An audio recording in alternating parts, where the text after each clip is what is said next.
ខ្ញុំបានជួបប្រទេសផ្សិតមួយដ៏ចម្លែកល្អចាណាបងប្អូនអើយចង់ញ៉ាំអត់ឃើញផ្សិតខ្ញុំហ្នឹងបងប្អូនផ្សិតខ្ញុំឡូយណាស្អាតណាអូយបើក្បាលបងប្អូនស្អីមុនគឺថាផ្សិតខ្ញុំឡូយមែនតើបងប្អូនឡូយណាកប់សេរីមែនតើផ្សិតអើយដើរជួប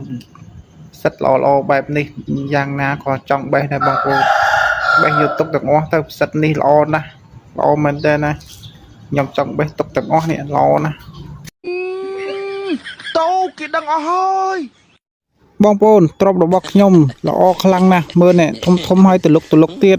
តែទ្របខំដាំយូរហើយឥឡូវល្អម្លឹងទេបងប្អូនអើយខំដាំផ្លែទ្របយូរណាមិនបានល្អប៉ុណ្ណឹងមើលផ្លែវាផងល្អមែនតើណាឡើងទលុកតាំងទលុនមួសំខាន់ធំទៀតខ្លុកអែមផ្លែទ្របនេះខំដាំយូរមែនតើមកបានប៉ុណ្ណេះមើលបងប្អូនមើលធំអត់បើធំជួយប្រើខ្ញុំផងទ្របនេះមិនធម្មតាពុយពិសេសកប់សេរីហ្មង idol ចំការផ្លែប៉ោមខ្ញុំវាល្អអញ្ចឹងបងប្អូនមើលនេះឃើញហ៎ល្អណាស់បងប្អូនពុយប៉ោមខ្នាតអន្តរជាតិឃើញហ៎គាត់ឃើញផ្លែប៉ោមនេះហើយឡើងចង់បោះសក់ហ្មងខ្ញុំបងប្អូនបាត់ប៉ោមផ្លែប៉ោមនេះលយកប់ស្រីមែនតើបងប្អូនមើលឃើញអត់លយមែនតើបងប្អូនអើយជាតិម៉ែជាតិផ្លែប៉ោមនេះ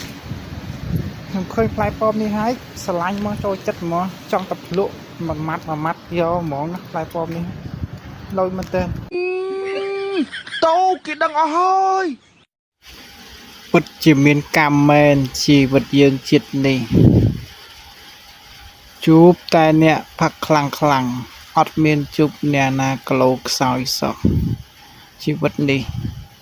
ចប់បាត់ទៅហើយបើប៉ះចំតែអ្នកខ្លាំងអញ្ចឹងនោះសួស្តីបងប្អូនកុំភ្លេចណាជួយចុច follow បេះដូងម្នាក់មួយផងបាទខ្ញុំគឺអ្នកបង្កើតវីដេអូថ្មីសម្រាប់បងប្អូនដែលចង់បាន follow ចង់បានបេះដូងជួយចុចម្នាក់មួយផងបាទគឺថាអរគុណច្រើនណាស់ដែលបងប្អូនបានជួយទស្សនាវីដេអូរបស់ខ្ញុំបាទពីដើមរហូតដល់ចប់